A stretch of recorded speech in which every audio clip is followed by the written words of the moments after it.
Shalom Bapak Ibu yang diberkati, puji Tuhan, senang hari ini saya bisa menyapa Anda dan saya bisa sharing firman Tuhan untuk memberkati Anda semua. Firman Tuhan yang akan saya bagikan di hari ini masih seputar tema 10 kualitas karakter seorang pemimpin. Di hari ini kita akan masuk seri yang ke-6. Saudara, seri yang pertama, seorang pemimpin harus memiliki kasih. Di seri yang kedua, seorang pemimpin harus memiliki integritas. Di seri yang ketiga, seorang pemimpin harus memiliki kerendahan hati. Di seri yang keempat, seorang pemimpin harus memiliki apa yang namanya hati hamba.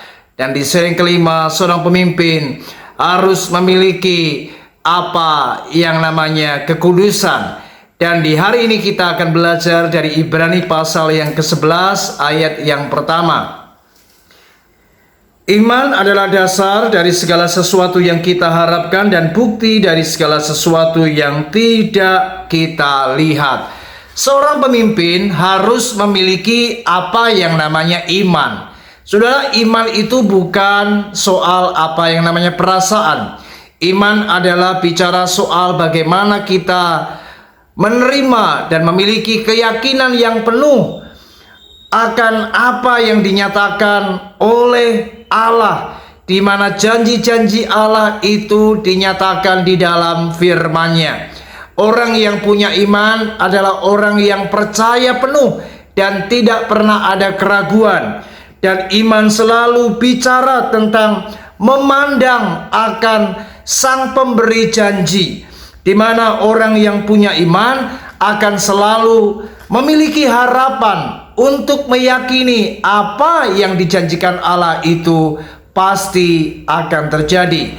Nah, di dalam kehidupan seorang pemimpin, pemimpin harus memiliki apa yang namanya iman.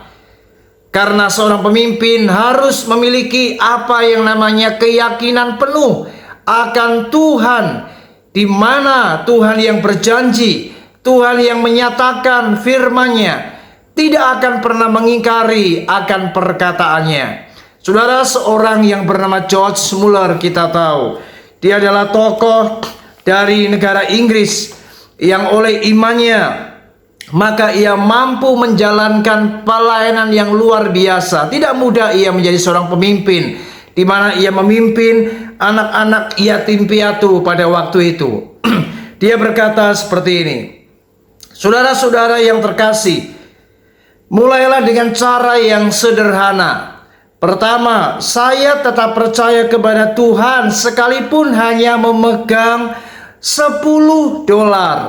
Kemudian, saya diberikan $100, $1.000, $100.000. Dan kemudian sekarang saya dengan mudah dapat mengimani bahwa ia akan memberikan jutaan dolar jika ada kebutuhan untuk itu.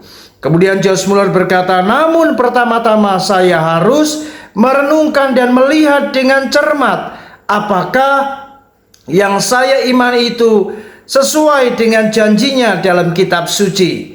Jika memang sesuai, sebesar apapun kesulitan yang saya hadapi, tidak akan menyurutkan kepercayaan saya kepada Allah. Luar biasa. Orang-orang yang memiliki iman itu bukan berarti tanpa persoalan. Seorang pemimpin pasti akan menghadapi masalah. Dia akan menghadapi kesulitan. Dan di saat-saat seperti inilah seorang pemimpin harus memiliki apa yang namanya iman.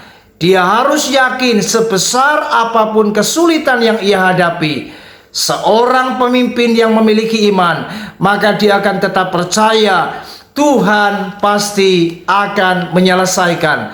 Tuhan pasti akan bertindak menolong. Tuhan pasti akan melakukan keajaiban. Mari sebagai pemimpin, mari kita harus menguatkan iman kita. Milikilah iman yang teguh untuk kita tetap percaya. Bahkan di tengah kesulitan yang sebesar apapun, iman selalu melihat jalan sekalipun tidak ada harapan.